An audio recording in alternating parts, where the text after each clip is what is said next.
Yo,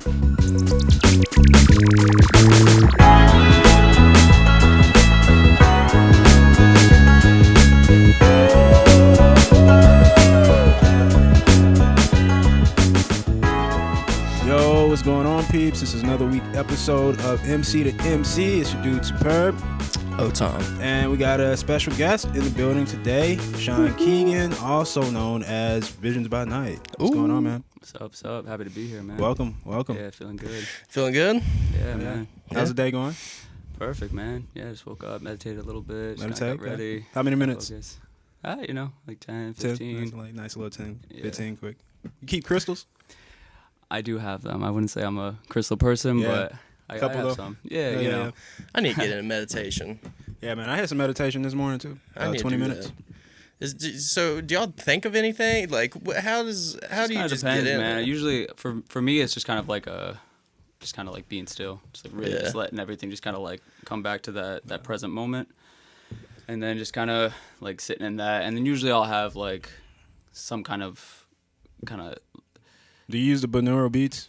Mm-mm. No, that's usually what I do. But I'm like a novice in everything, man. So I just kind of like do what works for me. And I mean, that's what meditation is. Meditation is just whatever experience you feel like you can free yourself and just live in that moment. So meditation can be anything. Yeah, but, it just brings it back to like I said, just being present. That's been present. a big theme this last couple of years of just making sure I'm utilizing like each day and the time that I have, the resources that I have, and like what I have in front of me, and just making that like my main purpose, and then using that energy focused on like my creativity, and that's really taken me like pretty fucking far in the last couple of years. So I'm just trying to.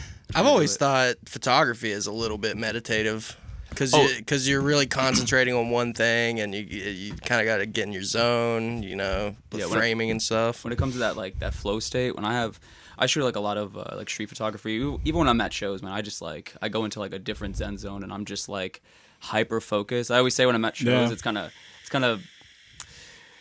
a paradox. I want to be present, and sometimes I don't like want to just be in my camera the entire time. But then I feel like that's like my highest form of being present, and I'm like in my camera, I'm seeing every little detail, and I'm like hyper aware. But when I'm like out street photography, and especially in New York, I just kind of like cut off, and that like I feel like I'm not even not really even in control. And like a lot of the stuff, especially in that photo book, I just came across these like amazing scenes and just like walking miles and miles and miles, and it's like that's my true form of meditation, and just being I was looking through the book. Do you prefer like candid photography to like set up shots? I'm gonna take a look. Yeah, go ahead, man. The book is called Infinite and Impermanent. That's like my first big project I put out last year. I'd say definitely. I'm definitely more of a kind of like a voyeuristic, fly on the wall kind of type. Yeah.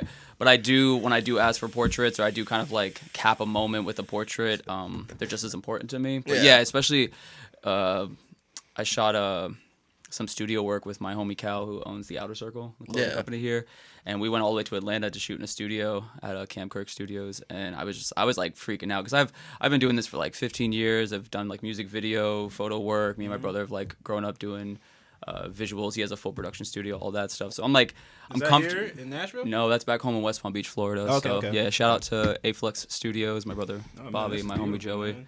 Yeah, I'd rather be like outside finding like a weird rundown corner or something like that. Yeah. Even when I do kind of like commissioned work and do portraits and stuff like that, it's I don't like the restraint of a studio. Makes me kind of like there's no elements of like surprise. So. But I think in general, I think that lifestyle kind of candid style has become my main thing. But I also still like, I'll set up shots. Sometimes I'll find a thing on the street or some weird building. I'll sit there for like 5 minutes and then compose it. Yeah. But sometimes it's like my best shots, I just have my camera in my hand, I'm walking by, and you just kind of snap it. And I shoot predominantly on film too, so a lot of it's just like Hail Marying and shooting and praying. But I think it helped me trust in myself, because instead of like shooting on digital, especially when I got really into like when 4K and everything became really popular with shooting video and like getting the right settings and getting like the highest quality, I would get stuck in that feedback loop so much that shooting film and even just shooting photography in general helped me like distrust. I'm like shooting, and I'm thinking I'm killing it. Yeah. And I get the photos back and I was not killing it. But I always say like me thinking I'm killing it, those like 3 shots prior would help me get to that next 4th one that probably was the banger shot. Yeah. But if I would have saw those 3 shitty shots prior to it, I probably would have got discouraged. I probably would have done something differently. So shooting film for me, it's very spiritual as well, just kind of like trusting in my process and trusting in like that I just kind of have to go for it, and that limit of like 36 or how many rolls of film I bring, I always limit myself to make sure I kind of like it's like, all right, you better get the shot. Like, this whole book is 6 rolls of film for an entire week in New York, and I blow through a roll of film like just driving around Nashville. Crazy, when you're limited, man, I think it spawns a different kind of creativity. Yeah, you know, it's funny looking through that book there. It was kind of a contradiction to my perceived thoughts of your name, Visions by Night, because when I was looking through your IG, it was just like a bunch of like shit shot at nighttime. Yeah, but that's like a bunch of like candid daytime stuff. So I'm like, oh, okay, maybe that's not where the name came from. The name is kind of like a double, triple entendre, I guess. So Visions by Night, of course. Like I do shoot a lot at night. I was shooting a lot of just like nightlife, a lot of events, a lot of like homies, candid stuff. But the name also kind of comes from like, you know, being inspired by like getting a vision or like your dreams. Yeah. You know, kind of like you get that like aha moment in the middle of the night. I used to be a super night owl. I used to stay up all hours of the night and almost to a fault, like almost an insomniac, just because that was my safe space to expand and think. Yeah. Like, you know, 5 a.m. I just totally be like get that. digging into something. You know, I'm like on those weird spaces on YouTube or like reading something and but yeah, I think the name kind of like. And then Night also as like a moniker, just as like a name as well, and that's gonna play into a few other projects I release later on. So interesting. Yeah. So the book is mostly in New York, right?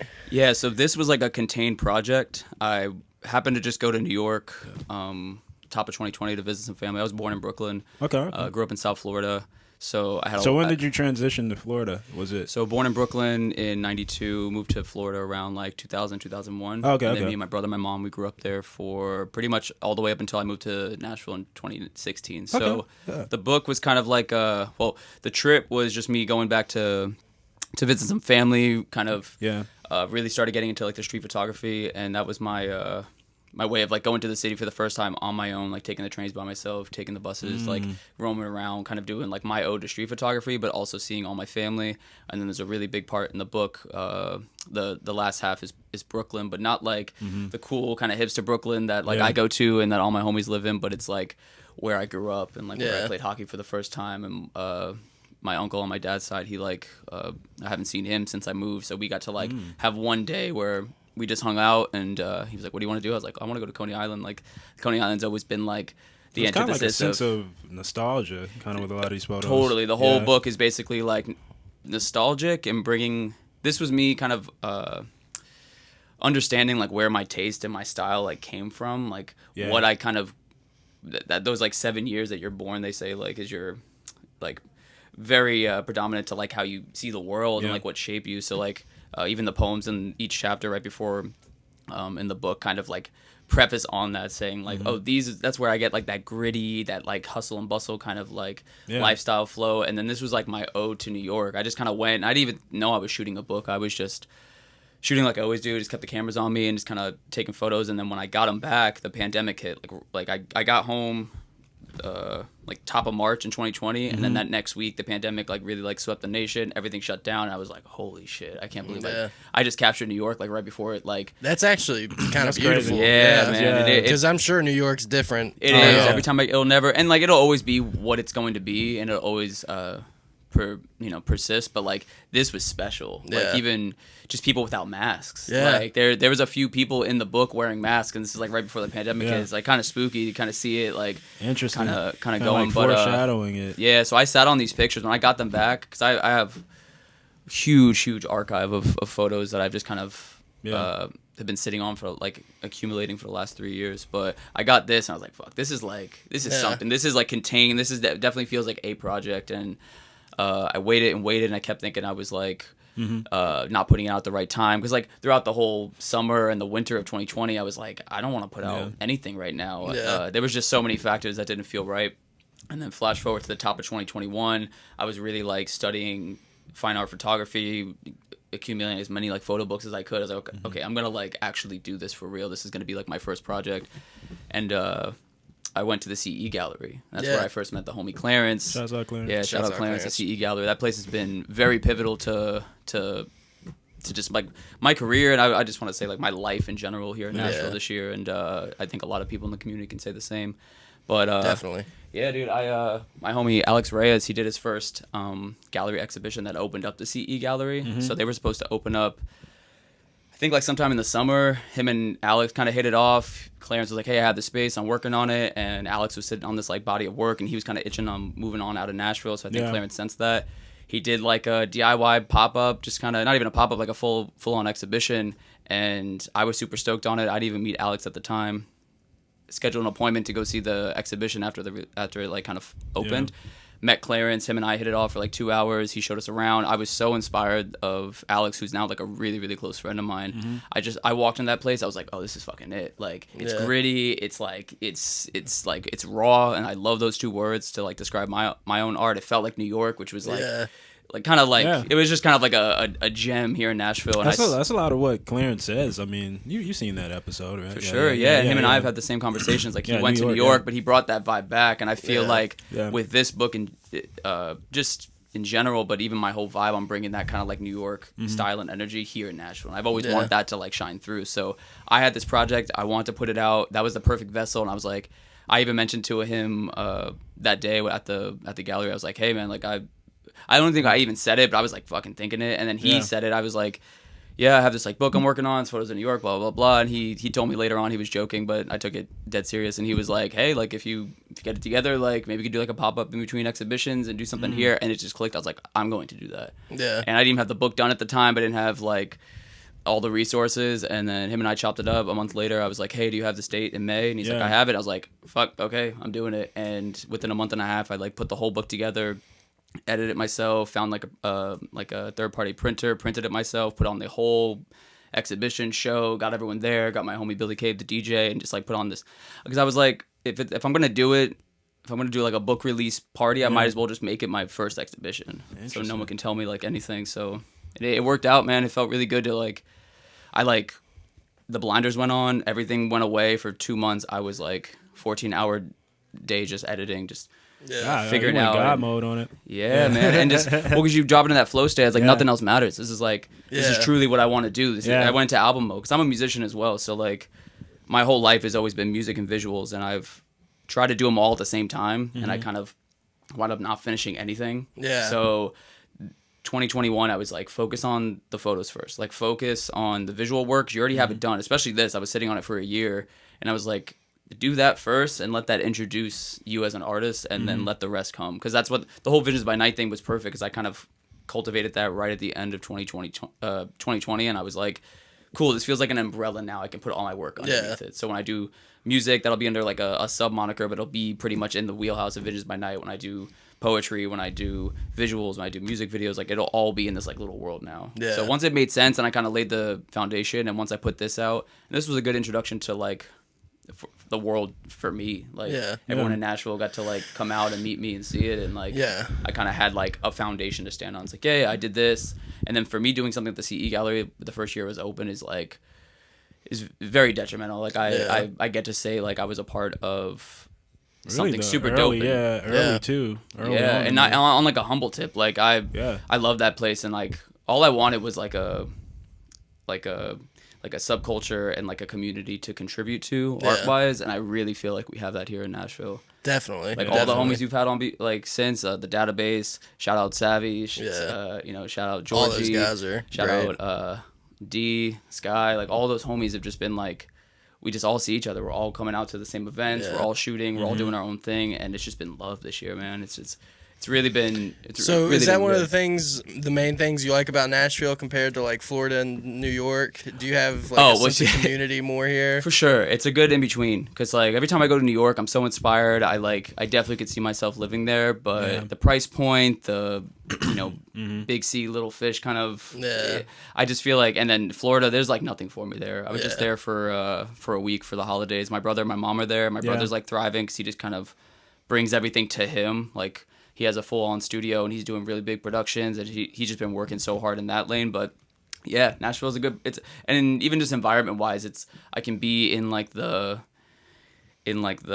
hustle and like in the creative community, or I can kind of just like disappear for a couple months and work on my own stuff and like enjoy the environment, like the nature. I feel like level. that's true here. You can kind of like there really is no FOMO here. You can kind of just like duck off, then come back, and like the same shit's going on.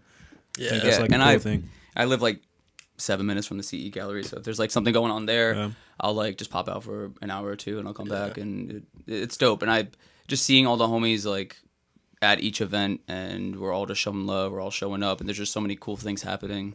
But yeah, in the last year, I feel like after that big wave of the pandemic and the lockdown, everyone came back, and I think we've all like have been attracted to each other, the ones that are like hungry and want to contribute with like no more ego and no more like competition. It's just like, hey, this is my shit, this is what I can do, and there's so much room, I feel like, in Nashville, because instead of being in New York where it's already been what it has been for years and like knocking on a door, we're like creating lanes here, we're creating new stuff. Like anytime I'm a part of something, I want it to be a new experience for someone, whether it's an event or putting out something or just even showing up and being myself in general. Like I want someone to feel like, fuck, that's like, it feels fresh. It feels like we're like progressing, and I just want to contribute. Definitely feels like we're at the beginning of like a new scene. Bro, here. I was saying it's like that. Like, what was that? I think that was on the first database episode. No, I was saying it's like that. Did you watch that Cole Bennett Blueprint? Yeah. It's like that. Like around, I think Cole Bennett was saying like early 2010, 11, like a lot of guys like Chief Keef, Chance, like Big Mensa and stuff at the time, he was just kind of like coming out. It was before the scene was what it was, but it was like that renaissance he was saying that's going on. Yeah, in Chicago at the time, where he didn't stay. I think he said he stayed about like 30 minutes or so out, but he would always come out to like the events and kind of just started off with like photography. Then it kind of moved into they just started throwing events, then it got into like more video stuff. He's the Lyrical Lemonade guy. Lyrical Lemonade guy. Yeah, and he was saying at the time his whole business and everything kind of formed just being out of like a creative renaissance going on at the time of the scene. He didn't really have a plan. He was putting on shows and like putting on like some smaller acts who became big. I watched one video, like a mini documentary interview on him, and he like got Lil Uzi on like one of his bigger shows, and that kind of it kind of set it off. But he was like doing those shows. Yeah, like a lot. He lived out in like the rural area, and then he was coming to Chicago, and he saw that like new renaissance. Yeah, exactly. Because there was some of that in Florida. Like I grew up around like the skate scene, around the hardcore punk scene, and then around like the rap scene in Florida. So like where I'm from in West Palm, we're like an hour away from Miami. So like all of that was like we saw it all happen first, like with X and Lil Pump and Denzel. Yeah, I was gonna say, were you close to like for sure? That? Yeah, because I mean, me and my brother have always we were always in the music scenes and always in like the music video scene. So by the time that was happening, my brother already had a full production studio doing tons of music videos, all the rappers, all the SoundCloud stuff.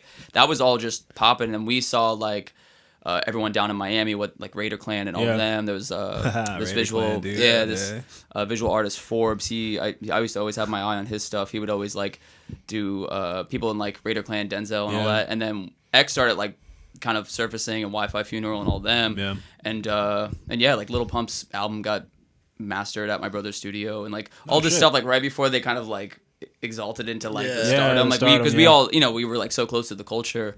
There was one event, my brother, shout out our friend John Pata, he put on this event at like his dad's restaurant, and it was Wi-Fi Funeral and X and someone else. Dude, it was like 300 kids, even plus, like in this like restaurant, like kind of like tapas bar that had like a stage, and it got like shut down. They cut X's mic off, and there's a video online. This guy filmed the whole thing, and my brother's like running door and security and shit, and like so they cut my X's mic off, and he like runs outside, and the whole crowd follows him, and he gets on top of a car, and they fucking play Look at Me, and he like throws the mic. I've seen that fucking clip. That's my brother and his homie like put that show on. What the fuck, bro? That's crazy. That's insane. And that was like a year before even like everyone knew what Look at Me was. That's a viral ass clip. It is, man. He has another one of Lil Pump. Like they shut down the show because they thought someone was like shooting or something like that. And Lil Pump's like trying to like fight someone. My brother like literally like picks him up and like puts him in a car and like does like the tap thing to get him out of there. That's insane. Yeah, but like after that scene kind of like, and that was in Miami, and it kind of trickled over to West Palm. And there's still some dope people either that came out of West Palm or is doing it there. Like Ghostman came out of West Palm. That's like within like our circle of like homies from like the hardcore scene. But yeah, like when I'm there, like I was just there shooting, and I kind of like when I'm in New York, I want to shoot everything. When I was in Florida, it was like hard to like find my style in there. Inspiration, yeah. Because I have like a love-hate for it. Like I grew up there, and it's kind of what shaped me, especially in like the skate and music culture. But when I go there now, I have such a distinct life in Nashville and like a vibe here. When I go in Florida, I feel like such like a fish out of water. Yeah, so. it's different. I feel that. Well, I mean, no, it's definitely. I always say like, yeah, it's definitely the time to be here right now. There's a lot of shit. I feel like in the next few years, a lot of the people out here on these interviews and stuff too, they'll be pretty big names. I feel. Oh, for sure. Yeah. That's why I was. I felt blessed to come on here. Like between you guys got intro, you guys got Sec, you got Ronan, you got Database and Savvy. Man, it's like so. Man, it's just a. And you know, it's funny, man. It's just like a fraction of like what's so great out here. It's like we still haven't tapped into like everybody else. There's just so much talent out here in this city, man. Like just from like photographers, videographers, like fucking rap artists, pop, like rock bands. Like it's so much shit.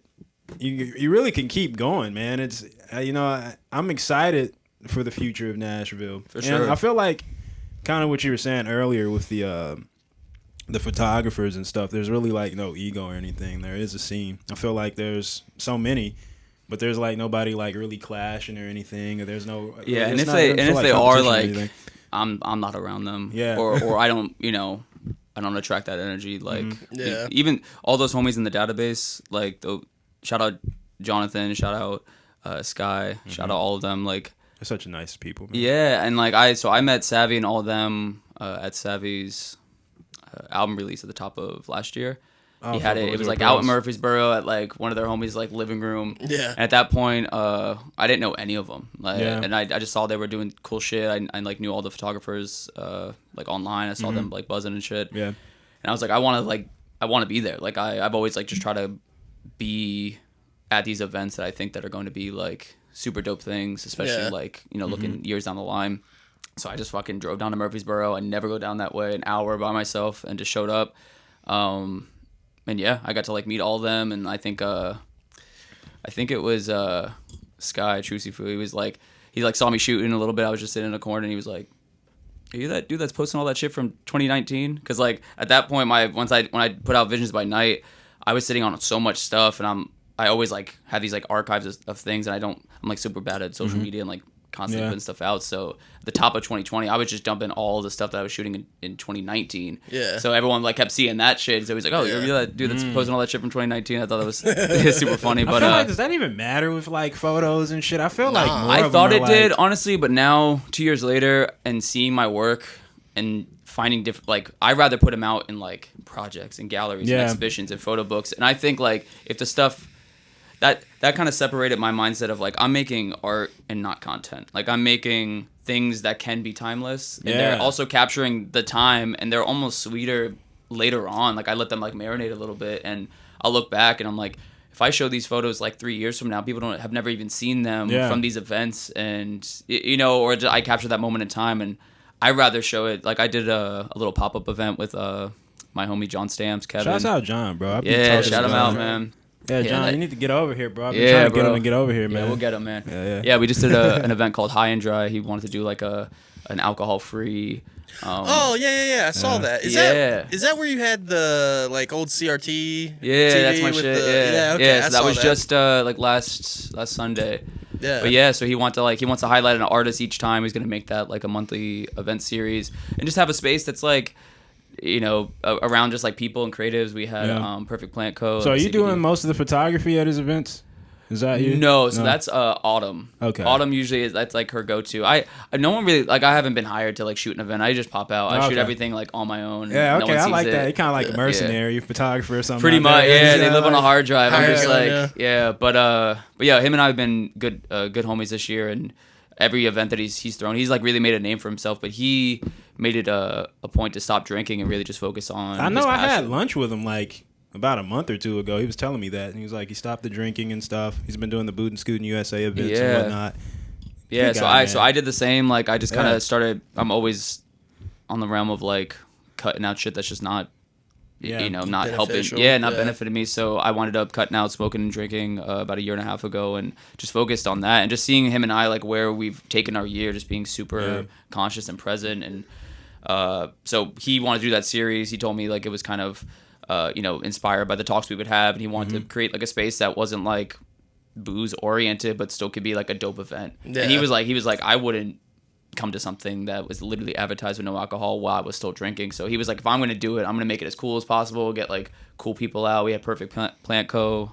Sponsor making like CBD infused cocktails and shit. It was a vibe. Ah, there you go. See, that's it did take a little edge off, so it's not like dry sober, but even still, like it was just a vibe. So he wanted to like highlight a different artist each time. He wanted me to have me to be the first one on there. So I was honored. I just kind of did a teaser of all the projects I'm going to put out this year. So I kind of just did a combination of a few, like I did my show photography, my street photography, some of my commission work. I kind of like put those all in there. And I had like the CRT TVs kind of playing some like all this archive footage that I have of all the shows I've been to. So, and people were stoked. Okay. Earlier you were saying, I wanted to ask you about that video. Yeah. So you got footage compiled too, some of the stuff. Yeah. So video honestly was my first forte before photography. Like me and my brother have grown up shooting skate videos, skating community. We used to like dissect music videos. That was kind of our entry into the video world, was music videos. And then film as well, like studied film. My high school I went to was like a charter art school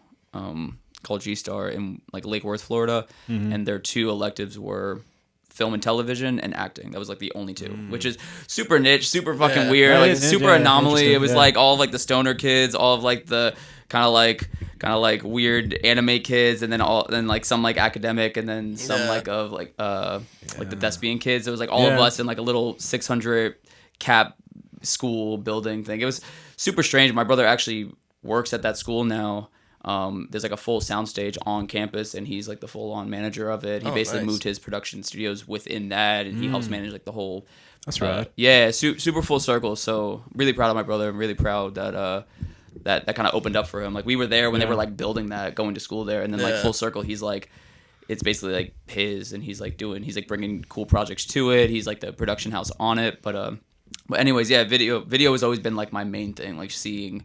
Okay. Yeah. So is it more photography nowadays, or is it photography? a balance? I kind of fell back on photography in the last 3 years. It helped me slow down. I wasn't like outputting video as much, and I was getting a lot of anxiety of like keeping up with like the vibe and the style, and like trying to do something different. And now like everyone has a Sony camera, everyone's shooting like visuals. So photography helped me to slow down and like really focus on composition, really focus on what am I saying through that. But now I'm kind of in that like mode where I have either like a handy cam on me and a point and shoot at least at all times, so I can like shout out because I'm just documenting, so it helps me like take away the technicality of it, and helps me just like get the moment. But now I'm kind of thinking in like, okay, what am I doing this for? I'm like, I have all this stuff now. I'm thinking in projects, so now like the motors are running. So like I was at a show the other day with like 4 cameras on me, and I felt like a goofball. I had like a handy cam, I had this camera, I had 2 point and shoots, I had all this stuff, but like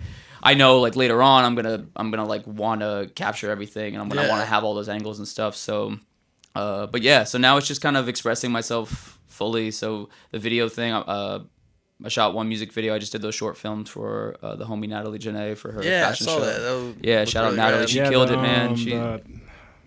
What is it? Gosh, what was the name of the event again? Black Rose. Black was the name Rose. of her. Black Rose. Yeah, Solo was there. You know, there was some interesting. Can you tell me like the do you know the backstory on that? Well, Natalie Janae, she's a local designer. I know. I see her at CEO. Yeah, she's like usually the house bartender at CE. The drinks and stuff. Yeah, super dope. Super dope. And so she had this like collection that she was building up with like working with like latex and leather and like sharp styles and metals and stuff like that. Kind of like villain-esque, almost like Cruella de Vil. And we'll have to get her on, Yeah, so she had this whole idea crafted. She came to me. She's like, I want to do like a kind of like a short film promo teasing the kind of vibe and the backstory of her just kind of like becoming into her own and finally doing like her first show. So I was super on board. We shot all of that like within one night, pretty much, all the photography and the video. Just kind of cultivated that one idea and then just went with it. And so as we were building the the visuals and putting them out, she did all those pieces like within the last like 2 months. She's kind of like went in like God mode again and just knocked them out. That's funny because seeing you, I was going through there. I saw that you were doing some of those images and stuff for that event. Well, you know, now like sitting here talking to you and seeing like the aesthetic and stuff, and you're saying the raw and gritty, I feel like you're the guy for that kind of. Well, yeah, thank you. I appreciate that. Yeah. Well, and the thing was, every time I like for now when I do like collab work, and do like commission work, I wanted to like represent my style, but I also wanted to bring out a different side of me that I haven't done before. Yeah. So that like brought that. It wasn't exactly what I usually shoot, which is more gritty 4x3 Bandicam stuff that I'm kind of like on now, but I had to apply like what the project needed, and that also got to show me like that more like darker film noir side, like I studied like film growing up, so and all like the more like cinematic side, I got to put that into it, and then still bring like that grittiness. I could see it in that. Which is dope. And I think that's it's kind of like a little bit of a artsier kind of clean take on the raw and grittiness, but it's like a nice balance with that. Thank you, and that's my whole thing is balance, man. Like everything is about like if I'm gonna bring in some element of myself into it, but I also have to see what the project because we had a bunch of ideas and I like did like a whole treatment and sent it to her and she was like, this seems like a little much, and because it was what I like wanted to see in the project. I was like, okay, if I'm gonna do it, I want it to be this. I was gonna do it a different style, and I kind of like had to take my ego out of it a little bit, and I'm like, okay, what does a project need? Yeah. So I wanted to just like, we got the storyline kind of set in stone. And I just showed up and I was like, I'm just going to go there and shoot it. And we just moved everything around. We just kind of did it piece by piece. And I had the story in mind and we just did it and everything worked out and had some friends help. She built all those pieces. We had a great model. And it was dope. And then piecing it together for like Instagram was fun too. So when you're like going into those kind of projects or like collab projects, has that been like something more so recently, like since you've been here, or is that like stuff you've always done? Just kind of like how so? Yeah, like collaborations on projects or events and things like that. Is that something that's kind of more recently come into play, or like? I'd say recently because I think I removed myself from doing more freelance work just because I didn't know where I wanted to stand with freelance work because the minute that you start like just doing work for other projects, then I felt like kind of trapped focusing on like, what do I charge? Yeah. Am I just gonna like make art when someone like wants to hire me to do it? Yeah. And I kind of like pulled back from that, and I was doing everything almost for free or just coming out to stuff and shooting on my own because I'm like, well, no one's telling me that I have to do this, so I can do whatever the fuck I want, and I can like do it on my own, and it would like it took the hindrance out of. It could the expectations of someone else's, but I do want to smartly like collab and pick and choose the projects I want to do. So I've just been making my own money and putting it into my own work instead of having to like be fueled and pay my bills through my art. So I kind of took that out of it so I can just work on the art freely. So I didn't have to kind of like exploit it out. But the times I have done collaboration projects, one really big one I did last year into this or 2020 that kind of flowed all the way into 2021, a project with my friend Tyler. He has a music project called Twice Young, one of my really close friends. We did pretty much his whole album campaign, and him and I always have like long, just almost like philosophical talks about music and life and creativity. And he was like, I have this project. I was living with him at the time while he was like working on these songs piece by piece by piece, and after like almost 2 years he finally had like a full album, and he was like, bro, I want you to help with like all the visuals. And we kind of came up with this whole like world, and we would just talk about what we wanted to see, what we were like inspired by. And long story short, we winded up doing like maybe like 2 sessions. Mainly, he wasn't even there for one. We did all of his promo stuff, and then I worked with a model, one of my friends, McKay, and we just went and just shot for like 1 or 2 days, and I came back with like 400 plus photos, and he helped me come out of. He helped me like shape a different style. He's like, I want it more abstract. He's like, I want you to experiment. He's like, I'll pay for it. He's like, because I was shooting on film, so I was like, man, this shit's expensive. Like, I can't just be like, shooting and doing stuff that I know I'm not gonna do. And he's like, fuck it. He's like, I will pay. Like, he's like, I want you to get what you can get out of this. So like, just let me know, what it is to charge for. And like, I went out and shot, and I got some images I would have never shot on my own, but I'm like so proud of them, and they're so much my style. Yeah. But they wouldn't have shown if I didn't have a project to come out of it. So I think that's like true collaboration. I got something to segue off of that, cause so is that like the first time someone like wanted you to like just do a whole creative campaign or a whole world for them and something like to that depth of detail? Yeah, and I think that was like the first one I let myself do, because it was a close homie. Because I've as long as I've been doing this, and as much confidence I have in myself, as much I see like my work actually like it does speak for itself. I always have imposter syndrome. I always have those self-doubts. So that was it was a great leeway into doing a project, because it was a close friend. There was like a lower risk, but I really wanted to see some dope work along with this album that I truly had a connection with. I got to like see him create it. I love the music, and now it's out. Each single we rolled out was one of my images. He had a few other artists work on like design and kind of like collaborating as well. And it's like this whole world we built. And based off a couple of photos that we took in the beginning, he was so inspired by, and a lot of my handycam footage I was just shooting like throughout the summer of 2020. We put in that. But that was the first time I let myself kind of be utilized for a project. So now I kind of want to do that a little bit more, but still be selective, because like I was gonna say, how does that kind of affect you now going into like future projects? Because I feel like it seems like the thing I'm getting from you thrive off of like intellectual conversations and things like for that. sure. That's what I get from you. It's all spiritual for me, man. It's all like it's all an expression of like the soul, you know, and at the end of the day, shit can look cool, shit can like, you know, be topical, but I take such like pride into putting my philosophy and my art and just like my story into my art. And until it was that, I felt like I didn't want to put it out. I'm not doing it for like the likes or doing it just for Instagram clout. I truly want to make work that I can look back on, and like even with this book, the best compliments I've gotten is, this feels like you, or like, or it speaks to me, or like I see something in it that I don't see with just like photography, and it like it's beyond the art itself. So is that kind of something you carry now into like future projects when you work with people? Because you know, conversation is something I thrive off of. I mean, hence we got a fucking podcast here.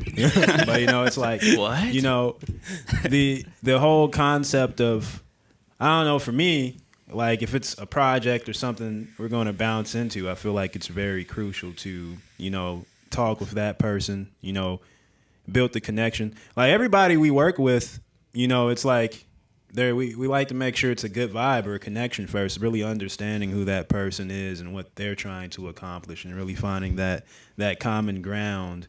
And it seems like I was saying, you kind of thrive off of that too. So was that experience kind of like that first major one where kind of going into now when you work with people, you kind of keep that whole process or that thought in your head when you're like working on something? Are you having those conversations, trying to understand, really get to the bottom of things nowadays with the work? 100%. Yeah. It has to make sense. It has to feel right. I use that one experience with the Twice Young project as like the staple. It's like I had such a good experience from that.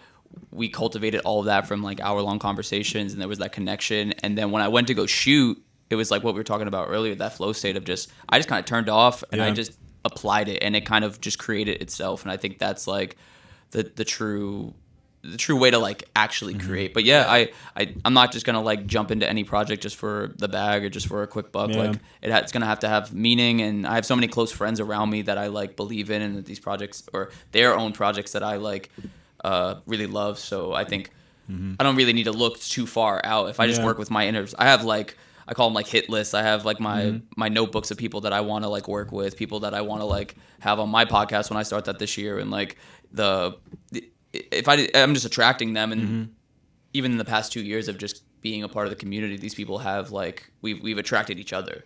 So yeah, it has to feel right. Like I want to like truly collaborate. I want everything to be a 50-50 exchange. I don't want to just be a gun for hire. And that was even a big hurdle I had to get over this year. Of it sounded like super arrogant and a little bit egotistical, but people were like, "Oh, you're a photographer." I'm like, "Oh, no." I was like, "I shoot photography." And like it was like those little diversions that I had to do for myself, because I'm like, I really just want to be an artist. I want to put out art, and it sounds Totally super cliche. It that. sounds super reductionist, No, but I get it. No, but I totally get it. because everyone shoots dope photos, especially in like the film community. Like, I saw a lot of like the style I was adopting become popular, and then that's when that self-doubt's like, well, fuck, like what am I doing differently than anyone else? But then I come back, I'm like, well, it's the love and like the time I'm putting into it. It's like all of that training in my eyes. So like, if you're paying me for a project, you're paying for like my collaboration and my intellectual property, not just like taking a dope photo. Because honestly, like, I don't feel the need that, like, I don't think that's like special. So I mean, good photos are a dime a dozen, but the good thing about it is if they have that vision behind it, to where you can tell that it's their photos. And you can feel it, man. And I want to feel that. I want to capture, like, anytime I take a photo of anyone, that's my way of like praising them, you know? Like, say if it's like a dope outfit, or I see someone that's like in their elements, like, I want the dopest photo of you so you could see how dope you are. And that's like, you know, that's like my true form of like appreciation, is me taking a photo of someone, and then I get to like, you know, show off my artistry through that. But like, anyone I point a camera at, and I'm literally paying every time I take a photo, it's like I am saying like, thank you for being you. And I think that's like, that's kind of been my thing this year. That's I like that. That's touching. Yeah. Little sentiment. It's so I kind of want to reverse engineer that creating worlds thing, because it's like, all right, say let me just give you an example here. So someone asks you like, yo, hey, I need help creating a world. And maybe they don't quite necessarily know how they want to go about it, or, you know, maybe the right questions, but they know this is something they're trying to do. So from your perspective, if you're going in and you're analyzing someone's art, like, what are kind of like the first steps you're taking if you're thinking, all right, how would I approach creating like a world for this person? What are you thinking? Well, first off, I would have to have like an immediate connection to it. Yeah. Because like, subjectively, I have my own opinions, and then like objectively, I can tell if like someone's doing dope shit, or if they have their own style. But like, if I don't fuck with it on a personal level, I probably can't get much out of it. Yeah. So I would have to have that connection to it. But usually, it's kind of like stripping it all the way back. It's like, well, what are you doing this for? Yeah. What are your influences? Where did you come from? Like, how do you want to like envision yourself, or like how do you want the world to see you? Yeah. And then usually I can kind of like, you know, do a little bit more research and kind of psychoanalyze on my own tip of like seeing what I can usually like kind of get what they're like referencing and vibing, and I can kind of bring that into it. Because I know you were saying audio too. You know, it's an audio and it is a visual thing at the same time. Yeah, so and like I said, man, I'm like just as much emphasis that I put into like studying visuals and visual art, I'm doing the exact same with music. So it's kind of like been my big just like, I keep putting music on hold and keep putting that on. Yeah, I got some questions on that. So okay, when you're working with certain artists and things, you know, musically, okay, so you say you do music and stuff. So is that kind of something panning through your head as well, just like from the musical side of things, when you are working with like certain artists and things? How does that kind of like filter into your work? Oh yeah, for sure. Because I can see how it applies in the music realm, and then I can see how it applies in the visual realm. I think a music video has always been like my like my favorite medium, because it's everything. It's like, it's short, it's to the point, it's abstract, it can be whatever the fuck it wants to be. But it also helps the music. The visual helps get what the music is trying to say across. Yeah. Because there's sometimes I'll hear a song and I'm not really fucking with it, and I'll watch it with the music video and I'm like, oh, I love this song. Yeah, exactly. And it's, you know, and it's like, true. And I just think that's apparent in how anything is presented. So like, even just my art in general, it doesn't always have to have a face to it. I want my art to speak for itself. But then, like you were saying, like when you meet the artist, I want my expression to kind of be accompanied with it. So until I felt like I did like the self work to get my confidence and my self-expression to where I wanted it to be, then I started putting out my art. Because I was like, if I just put it out, but then like I don't know how to be myself, or I'm not really like expressing myself the way I want to beforehand, it's not going to make sense. Yeah. And you kind of make everything a full package. But yeah, I think of, so if I'm working with a music artist, and I'm very much involved in like the music scene, so that's always usually the people that I work with first. Yeah, like I can clearly see like what realms they want to be in, what they want to reference, and then I take like my my experiences and my like influences, and I put that into it as well. So, kind of what's the plan with like the videography, photography like move? Because it's like, do you envision yourself kind of, you say your brother has a production company. Do you kind of see yourself eventually taking some kind of route like that? Maybe some kind of like creative agency, maybe like a company of like other photographers, models, things like that. Maybe throwing runway shows, like different kind of creative projects like that. What do you see it? I would say no as like an agency. I think my highest form would just be a self-sustained artist and then a creative director. Yeah. So me putting together creative projects as a whole, and then from the top down, or being hired on as like a creative director for bigger projects, or kind of putting them together from the top down, and then having like a wheelhouse of like collaborators. Because what my brother is doing, he's like a full studio top to bottom. Like he directs a lot of the stuff that he does, or they bring in directors and he DPs. I could be there working with him, and like, and eventually I want to like have me on like bigger projects and creative direct while he does the production, or vice versa. But I would like to just be my own self-sustained artist, and then doing like creative direction on projects. I think that's my like where I'm kind of heading. I just want like all this stuff that I'm archiving to be put out into projects and kind of live on its own, and then kind of have this like little world that I've built. But as far as like bringing other people in and then being in charge of it, I could, but I don't want to say never, but like right now I feel like I want to be a little bit more individual and self-sustained, and then just collaborate on project by project. Interesting. Yeah, just to kind of keep like the pressure off of what I have to do, because I've seen other like creative agencies, and it's a combination of a bunch of artists who've kind of made a career in their lane on their own, and they come together and they work on projects, and I think that's super cool. So I'm not putting that past me, like becoming part of like a collective later on.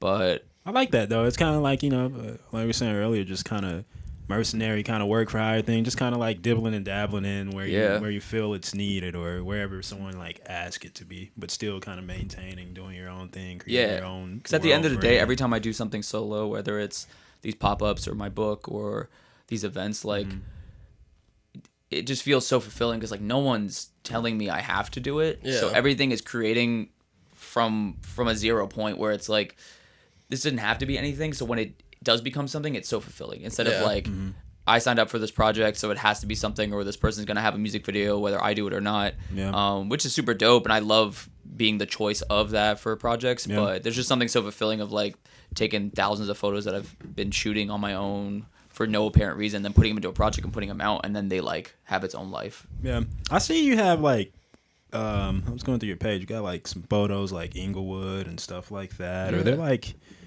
what's like, what is the process? Are you just usually just kind of like driving around wherever? Is there like some favorite spots out here? Yeah, where you're, like taking photos at? Now, what are you thinking when you're doing that? For sure, definitely a lot out of my car windows. Dangerously, not great. Like rolling down the window or shooting or doubling back and trying not to look as sketchy as possible at 3 a.m. Like making U-turns and hopping out. I got super comfortable at one point, just driving around at like 2 a.m. in East Nashville, just taking photos, but. Sometimes I have to turn it off. Usually now, like when I'm in those like kind of like flow states and I'm shooting for like weeks on a time or weeks on end, I'll just like see stuff. It's like a spidey sense, honestly. Like you'll just see like this little bit of light or this like little corner, and I'm like, oh, that's super dope. Interesting. Where, especially in East Nashville, where I drive back and forth, I just kind of keep mental notes, and then eventually, like one night, I'll be out with my camera and or I'll come back from an event, I have like 5 left. I'm like, oh, let me go to that fucking graveyard. Let me go to that church. Let me go to that thing, and I'll just kind of check them off the list. It's like a scavenger hunt, honestly. But usually, I'll just always try to have a camera on me, because when that moment pops up, like the sun's randomly setting and it's hitting that random wall, and I find that one piece of graffiti that wasn't there, or something that's about to like not be there the next day. I think that's pretty cool too. There's a few things, and it's part of that like documentary idea behind it all. I've taken pictures of so many different like buildings and graffiti and things around town, and I pass by it the next week and it's like demolished. Gone, and I think that shit's like super special, because it's like I got it, and it's never gonna be there again. And then usually a fucking like apartment building or something goes there as well. So interesting. Yeah. Interesting.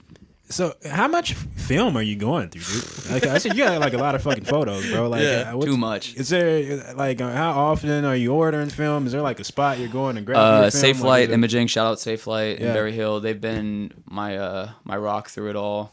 That's where I get all my printing done as well. Yeah. Usually buy film from them. If not, I buy it off of eBay or Amazon when they're not taxing. Yeah, going crazy with it. Yeah. Film is getting super expensive too, and then the processing is a lot, and then the wait time is a lot. So yeah, it's a lot. Sometimes I'll put a limit on it. Sometimes I'm like, all right, let's chill out for like a week. But then when I go on trips now, like that book was 6 rolls in 7 days, and I don't even know how I like had the discipline to do that. But a lot of those photos are like back to back. Like I walked around, saw that one thing, took one photo of it, walked for another hour, saw another thing, got it, and there were like the 2 great photos because I had so much discipline. I'm like, don't just take a photo of anything, like unless it really speaks to you. Yeah. But now I because I know I want to like build up this archive, I kind of a little bit more lenient, and it's like, especially the finance behind it. I'm fueling it all by myself, and it'll pay off eventually. I know. Yeah. So I just save up and put all my money into it. But yeah, I try to get deals. I usually shoot on like cheaper film, like Fuji Superior and other Doesn't shit. matter though. Sometimes it depends what you're like going for. So like, there's different film speeds for different like lighting. There's different the more expensive film has like nicer textures and nicer color. Yeah. So like, say if I know if I'm going to like an event where I'm going to be taking a lot of portraits or something, maybe I'll throw in like the Portra 400. But honestly, I like that I've built most of my like archive on that one standard kind of like cheaper, easily accessible film. Because I know that's my base. Yeah. And I also like, because I lean into that kind of like gritty, kind of, I love the way like it deteriorates in the shadows. I love that purple hue that it gets. And so it matters like to an extent. I have a bunch of expired film that I like using sometimes, but then perfect example, I was just in Florida and I accidentally put one of those rolls in, not like paying attention. Yeah. So the whole time I was shooting, I didn't adjust for like it being expired, and everything came out underexposed. A lot of like the shots that I got looked like garbage because I had the wrong film in. So like it matters then because it's all like technical. But I feel like that was more of like just a technical error. But like I know asking them in the last episode, or I mean, the database guys about cheaper cameras and things. Sometimes, I mean, it's all subjective. I mean, sometimes I feel like people get a cheaper camera or something purposely. For yeah, like a and certain they effect. said it, like Osagi said it. It's the same. It's texture. It's really just texture.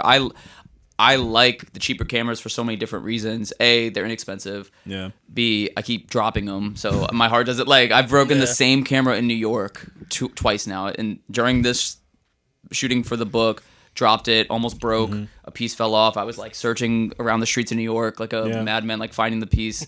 Winded up replacing that camera. Found another one on eBay. Went back to New York in October. Fucking did the exact same thing with the new one and dropped it. But yeah, they all just have their uses, especially with like the handy cams and we're all going back to shooting on tape, and a lot of it's nostalgia for me. I learned how to shoot on tape, like mini DVs. That was like shooting skate videos, and even at my film school, we were shooting on tape, and then digital kind of popped before I graduated, which is crazy because I'm not even that old. So, but a lot of it is texture. I love the way it deteriorates. I love the way that it looks now on like high definition. I love the juxtaposition of shooting like 4K and the like deteriorated handycam stuff. But I also like that I've made it my like style and I've leaned into it, but it's also more fun because like it becomes way more personal, and it's so characterized that it just it doesn't have like a definitive, like if you're shooting like a super high-end production music video, like you know the proper way to shoot it, you know the proper way the lighting's supposed to be in the proper way, and the minute that anything hits that, I just go fuck it. Like I want to do the opposite. So even when I was saying before, when I shot with Cal in Atlanta, we showed up to the studio, there was just one light, and I had 2 film cameras, all point and shoots. I didn't even have like a manual at the time, and I was like, I'm just gonna shoot as much as I can in this hour. And we had 2 models, we had like 5 or 6 pieces each for all the outer circle stuff for the new drop, and I just like in 45 minutes, I went through 5 rolls. I was just shooting, but it got me out of my element. I was shooting in a studio, but I was like on a ladder. I was mixing like daylight with studio light. I was putting on like blue light and red light. So me in a studio setting, I was like a rat in a cage. I was like, I'm just going to fuck it up. I'm just going to do different shit. And the photos came out so sick, and they didn't look like your standard psych wall studio shots. Yeah. So that's interesting. So I think, what was it, Osagi and Sifu, they were saying, because they shoot film, and I was asking about their editing process. They're like, they don't really edit it too much. So it sounded like what you do, kind of edit your film and stuff afterwards. I study a lot of like classic photographers, and there's always that like same thing with music. Like you have like the purists, like I don't touch anything. I'm not saying that the database dudes are. Sometimes I'll get the film back and I'm like, oh, it's perfect, or I'll just like adjust it a little bit. But like there's a difference if I like tilted if I shot it really quick and I backed up a little bit, knowing that I want like a little bit room to crop, especially when you can't see it. Like I'm gonna leave myself a little bit of room instead of like trying to get it perfect in camera and then accidentally missing. Because even when a point and shoot, you're looking through a viewfinder that's not even the lens, so it's like technically off anyways. So I always have to kind of leave a little bit of like playroom, and I'll get the photos back and they'll be a little bit tilted. And sometimes I'll leave it, sometimes it'll bug me, and if I like tilt it a little bit, crop a little bit, or sometimes I'll even mask a little, like sometimes like a water bottle out or something, and it just, for me, it kind of like is less distracting. But I'm always changing exposures, a little bit of the color. That's why shooting on like different film, it kind of doesn't matter. Sometimes when I shoot on like Portra 400, it comes out perfect, and I maybe just pull the highlights down a little bit. Sometimes I get my Fuji back and it looks like trash, and then I'll like mess with the colors, I'll mess with the exposures, and then it looks super dope. So I'm never a purist, because at the end of the day, like we're always gonna adjust, whether I did it in camera on set, whether I did it in post. I like to get a lot of things as close as I wanted them to be, like when I do them. Yeah, and I mean the way I look at it is like taking film photography, like that is an art in its own, but I think editing is a different kind of art. Like it's a whole other. It's my style. Yeah, especially with you got to make it your own. Especially with this book, I was editing the photos to be printed for CMYK color, so they were already like, so everything was gonna be like super cyan, super like pinkish colors, and I had to edit knowing that they were gonna basically like change once I like print it. And I went like crazy. There's like 150 photos in there, and I had to edit each individual one, and then 2 editing sessions later, I'm looking at them, they're like super crushed and the colors are all wonky, and I'm like, I'm ruining the photo. They're not even like what they're supposed to be. And I winded up like my deadlines were coming up. I was like freaking out. I was calling my mom, like I'm not gonna get this done. I have like an event in 3 weeks. If I don't get the proof in right now, then everything gets pushed. And she's like, just fucking either quit. She literally told me that. She's like, either don't do it, which it sounds like you shouldn't because you're losing your mind, or shut the fuck up. She's from Brooklyn, so she literally said, shut the fuck up, sit down for an hour, get it done, and then just let it be what it is. So I just swiped all the edits out, and then I just looked at it like, what does this need? I like, okay, a little bit of highlights, a little bit of this, and then adjust like the colors. And I just kind of like went through them and just barely touched them, and then I put them into like the website for the proof when they gave it to me, and to like mock change the colors, and it looked perfect. And I'm like, okay, that's all I had to do. I was like going so overboard editing, thinking I had to compensate, and I was winding up ruining it, whereas I just kind of had to do what like kind of irked me a little bit. Shouts out mom, yo. Shout out my mom.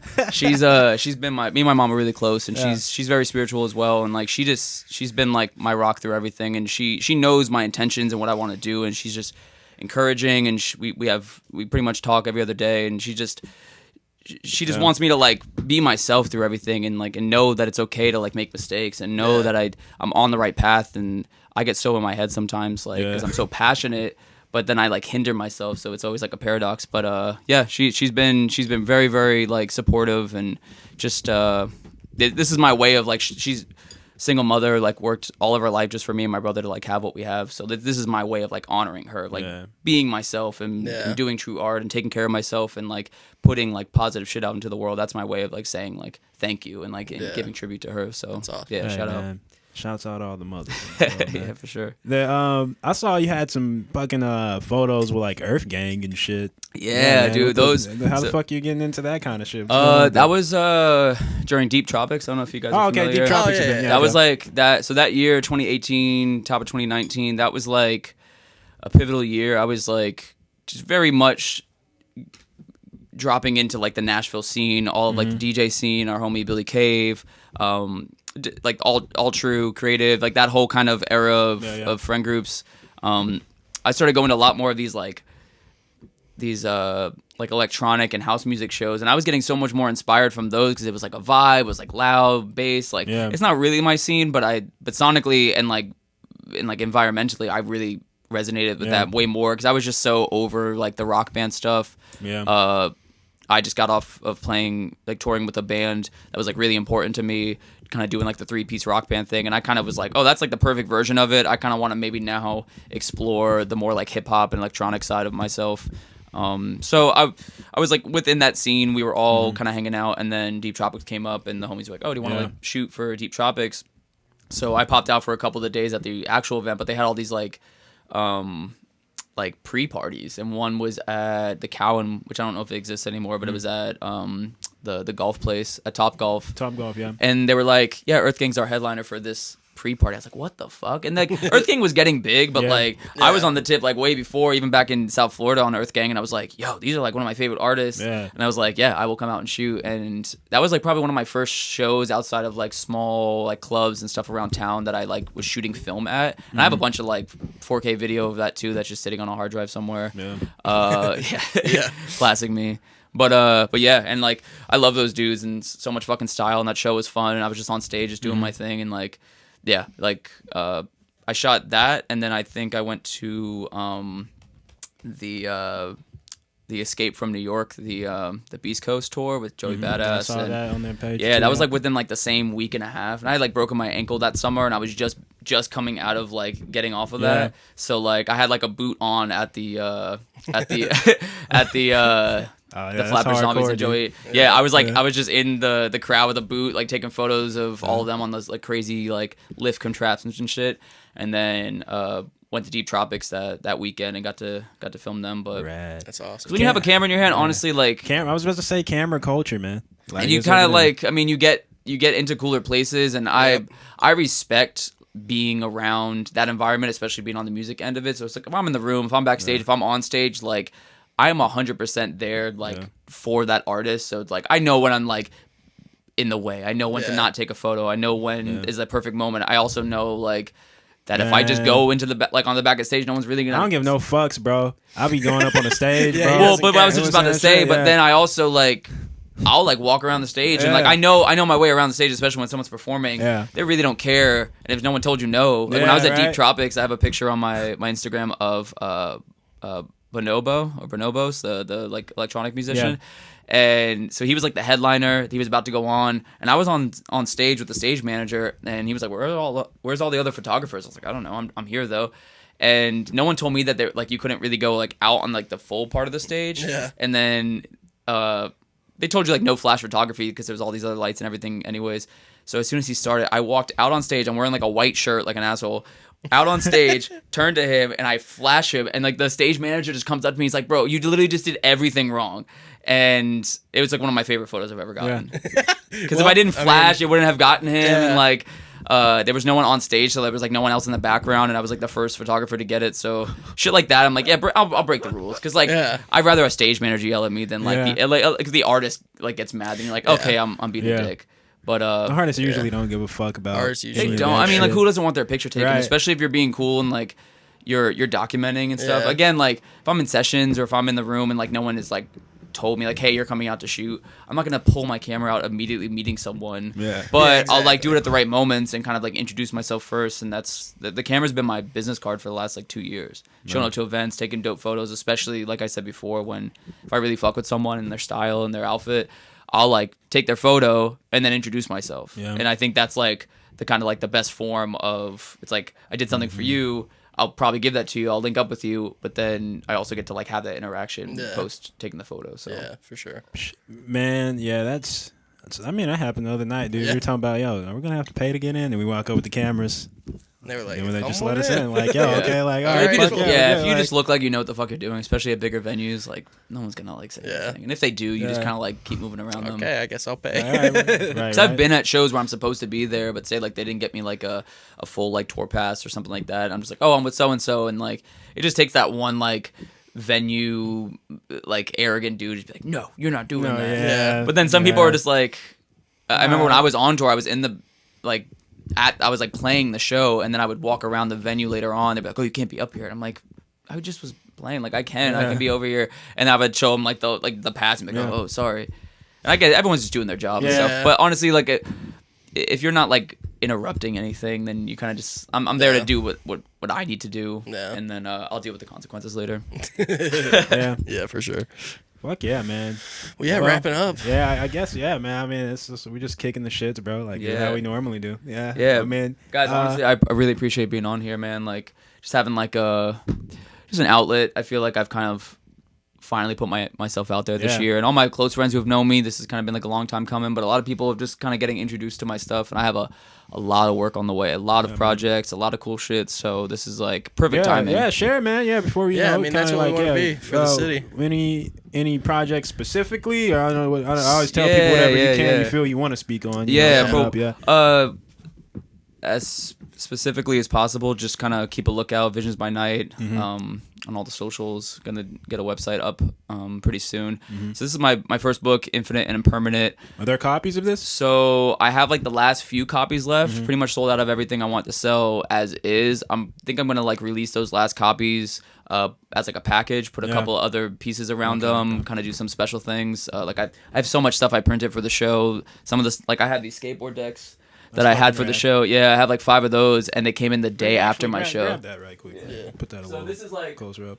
So a lot of my influence came from like growing up skateboarding. That's like my first love before music, visuals, all that stuff. Like skateboarding was the conduit for like understanding culture, and everything behind skateboarding is like lives in me of how I approach life. Like being an individual, style, like the music and visuals and like physical expression, all of that is like wrapped into one culture, and I couldn't have been more privileged to like get introduced and be around that scene growing up. So skaters like, are hardcore, bro. Yeah, and my like, cousin K Wash, he lives out in LA, but he's always around Dogtown and stuff, Venice, like skating with those guys, man. Like skate culture, it's a whole different world, man. It's like those motherfuckers, they're like tough as fuck, bro. They're like war ready, bro. They're like war intense, ready. And like, and I'm like removed from it now, but like I have so much love for it, and I always say like skateboarding, like the main thing is to be individual. Like like I love the scene of like 6 skaters like at a spot, and they're all like lined up. We're like at the run up, and one goes and does like something super dope, but like tries their own trick, and they're trying their own trick, comes back, and then the next dude's going, gives him props, and then does his own trick. And like that's how I feel now, and like me and like the database and all those homies, we show up to all like we show up to a show. The minute it starts, we're all shooting. We have like a million point and shoots, but like they're all gonna look different. We all are doing different tricks. We're all doing different styles. That is so, like, the one I do love that about skateboarding. It's like everyone can do a kickflip, but it's gonna look different for every person. And it's like a sin to bite. It's a sin to like not have your own style. Yeah. Which I couldn't have like been more like privileged to grow up in like an environment that was like 100% pushing individuality. But also at the same time like a community. So printing on like skateboard decks is like, like that was my like way of getting that like childhood, like making my own deck. So I printed like a bunch. We need like more fucking like skate photography out here, dude. I feel like we don't see that. Yeah, we got there's like a few. Rocket Town and like a few other spots and stuff like over by like Two Rivers.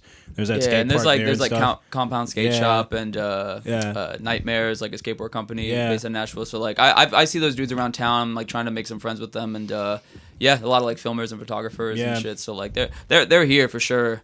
I just think it's just getting like the community together. Like I would love to do like photo pop-ups at skate shops and shit. Like I want like, so I don't skateboard anymore, but I want to be a part of that culture as much as possible, and like doing shit like that. It's like whatever I'm doing now, I want to kind of like keep blending all the worlds here. I wonder who like the top skateboarder is out here. We need to get him on here. Whoever that is. I've always wanted to edit a skate part. Skate culture is cool, bro. Like they fuck with the music, bro. They fuck with the like photography and shit. Like it's all style, dude. And like skateboarding is literally about style, about like self-expression and style, and it's super dope. And like endurance, just like doing a trick over and over and over until you get it. Like that shit is like mastery. Mind and spirit. I have so much respect for skaters. Man. But so I have this book. I'll probably put out like a kind of like a special edition package for like those last few copies. But I have like about like 4 or 5 projects that I want to put out. almost like volumes. And I'm gonna be releasing those throughout the year.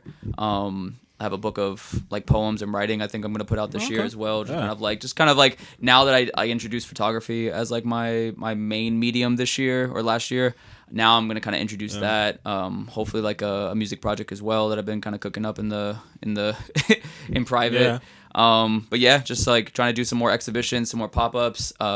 I think me and Jonathan, 303 Jack, we want to kind of maybe put like a big collab project together as well. Yeah, okay, maybe that's what the fuck he was talking about. Yeah. Sorry, I'm not trying to. He didn't want to say specifically. Yeah. I mean, those dudes are like cooking up so much heat. It's hard to tell. It's hard to tell what it is, but it's probably but pretty much this year is all about like just putting out as much as possible, and then like linking the city, like all of like the dope creators, just keep getting them in the same rooms, keep giving them the flowers. I don't know if you guys know Alexander Bryant, Organized Visuals. He does like all Mike Floss and stuff. I just went to his. His shit is gnarly. Yeah, I just went to his exhibition at the Frisk. Man, he has an exhibition, a full exhibition at the Frisk. So shout out to him, man. I'm really proud. I got like rushed off of work on Saturday. Got off at like 4, went home, showered, and like popped over there to see it, and just like that shit's dope, man. That shit's like history, you know, like seeing like I went to one of his like previous exhibition next to Slim and Huskies a couple months ago, and that was already planned, the Frisk thing. So I was just super stoked to you know, someone from the city to like be in the Frisk and like. No, that's fucking rad. Yeah. Hey man, bro, it's just a beautiful thing, man. Like all the creatives here and shit, man, doing stuff. It's like they're just cool to hear about it in general. It's definitely a renaissance. Yeah, but, I feel blessed to be just even in the room, even like in the conversation and contribute, and that's all. Like I said, that's all I wanted, man. Bro. That's all it is, man. Just showing love to the community, man. Yeah, and the more I showed that all this year, the more I got it back. Instead of like being bitter or trying to just, you know, be on my own lane and like not talk to anyone and be super arrogant. It's stupid, man. Like I've made so many dope connections and so many dope friends, and like all of those, the database, like all those homies have been like my inspiration, and they're just like, no, fuck, like we look up to you and like we love your shit. I'm like, bro, I see you guys grinding and putting shit out. It's like it makes me want to do my shit. Yeah. And I think that's like beautiful, and for us to like show love and say that, and not to have like that that's corny like masculine pride to like you know, like be like cool guy everything. Like I totally give anyone their space if they're just vibing and want to be themselves and not super open and stuff, but like just showing that love, man. Like that's what it's all about. It's like life's too short to fucking be in a bubble and like, and then try to keep all that shit inside, especially if you do like, and I don't show like fake love either. Like if I fuck with you, I'm gonna say I fuck with you. If I don't, then I'm just gonna be like, yo, you're doing your thing. Yeah. So exactly. I see you doing that. Yeah, I feel that. Well, hey dope. man, hey y'all, make sure, man, y'all fucking like, comment, subscribe to this bitch, man. You know what I'm saying? Show some love, bro. Like, damn, man. We out here, man. What is this? Episode 76, bro. Like, we're already like outdoing the average podcast, bro. Yeah. Like, most people stop after like goddamn 5 episodes or some shit. Yeah, man. dude. You know what I I'm believe in saying? you guys, man. You guys have dope conversations on here and a cool platform. So if like, you know, if I can come on here and push you guys, like that's Yeah, man. We'll have you back man. again, man. You know, Sure, like I man. say, it's kind of.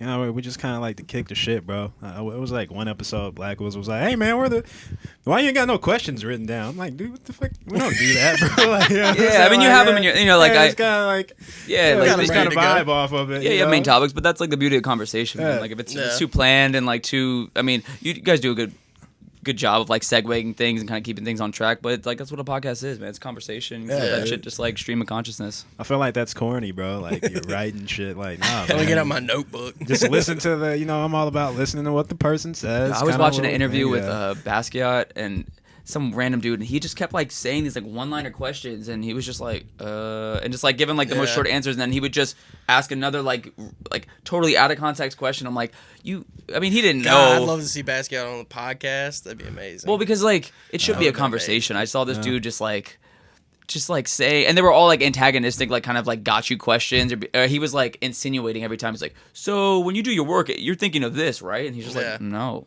And then just like awkward silence for like two minutes, and then he's like, so your stuff means like this, right? And he's like, no. And like he would just have to constantly like redirect it. I thought that shit was so corny. So Oh man, well, fuck man. It's been a great episode. Yeah, it is.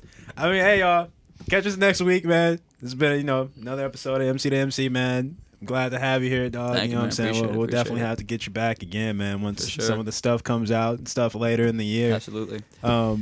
Hey, man, but y'all know what the fuck it is, man. It's your dude's Perp. Ohtom. Hey, man, and we're going to catch y'all next time. Peace.